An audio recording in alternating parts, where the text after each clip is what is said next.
ಒಂದು ದಿನ ಮಧ್ಯಾಹ್ನ ಸಮಯ. ಕಾಡಿನ ಅಂಗಳದಲ್ಲಿ ಒಂದು ದೊಡ್ಡ ಮರದ ಮೇಲೆ ಕಪ್ಪು ಕಾಗೆ ಕುಳಿತಿತ್ತು. ಅದರ ಚಂಚಿನಲ್ಲಿ ಒಂದು ಚೀಸ್ ತುಂಡು ಇತ್ತು. ಚೀಸನ್ನು ಹಿಡಿದುಕೊಂಡು ಕಾಗೆ ತುಂಬಾ ಸಂತೋಷವಾಗಿತ್ತು. ಇದನ್ನು ಚೆನ್ನಾಗಿ ತಿನ್ನಬೇಕು ಎಂದು ಮನಸ್ಸಿನಲ್ಲಿ ಆಲೋಚಿಸುತ್ತಿತ್ತು. ಅದೇ ಸಮಯದಲ್ಲಿ ಹತ್ತಿರದ ಕಾಡಿನಲ್ಲಿ ಹಸಿದ ನರಿಯೊಂದು ತಿರುಗಾಡುತ್ತಿತ್ತು. ಬಹಳ ಹೊತ್ತು ಆಹಾರ ಸಿಕ್ಕಿರಲಿಲ್ಲ. ಹೊಟ್ಟೆ ಬಡಿದುಕೊಂಡು ಎಲ್ಲೆಡೆ ಹುಡುಕುತ್ತಿದ್ದ ನರಿ ಆ ಮರದ ಮೇಲೆ ಕಾಗೆಯನ್ನು ಗಮನಿಸಿತು. ಚೀಸ್ ತುಂಡನ್ನು ನೋಡಿ ನರಿಯ ಕಣ್ಣು ಹೊಳೆಯಿತು.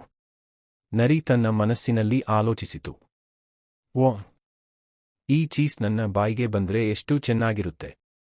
ಆದರೆ ಕಾಗೆ ಇದನ್ನು ಬಿಟ್ಟುಕೊಡುವುದಿಲ್ಲ, ಬುದ್ಧಿ ಉಪಯೋಗಿಸಬೇಕು. ಹೀಗಾಗಿ ನರಿ ಕಾಗೆಯ ಬಳಿ ಹೋಗಿ ಸಿಹಿ ಮಾತು ಆರಂಭಿಸಿತು. ಅಯ್ಯೋ, ಎಷ್ಟು ಸುಂದರವಾದ ಕಾಗೆ ನೀನು. ನಿನ್ನ ರೆಕ್ಕೆಗಳು ಕಪ್ಪಾಗಿ ಮಿಂಚುತ್ತಿವೆ. ನಿನ್ನ ಕಣ್ಣುಗಳು ಎಷ್ಟು ಹೊಳೆಯುತ್ತವೆ ಗೊತ್ತಾ. ನಾನು ನೋಡಿದ ಅತಿ ಸುಂದರ ಪಕ್ಷಿ ನೀನೇ. ಕಾಗೆ ನರಿಯ ಮಾತುಗಳನ್ನು ಕೇಳಿ ಹೆಮ್ಮೆಯಿಂದ ನಗುವಂತಾಯಿತು.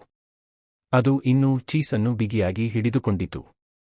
ನರಿ ಮುಂದುವರಿಸಿತು, ಅಯ್ಯೋ, ನಿನ್ನ ಶರೀರ ಸುಂದರ, ಆದರೆ ಒಂದು ವಿಷಯ ನನಗೆ ಗೊತ್ತಿಲ್ಲ. ನಿನ್ನ ಧ್ವನಿ ಹೇಗಿರಬಹುದು?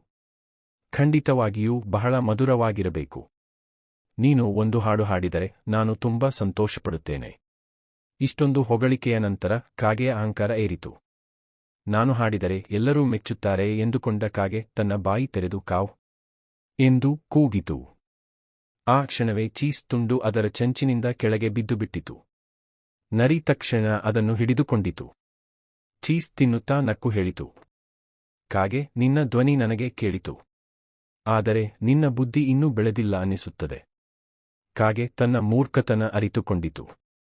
ಹೊಗಳಿಕೆಗೆ ಮಾರು ಹೋಗುವುದರಿಂದ ತನ್ನ ಆಹಾರವೇ ಕಳೆದುಕೊಂಡಿತು.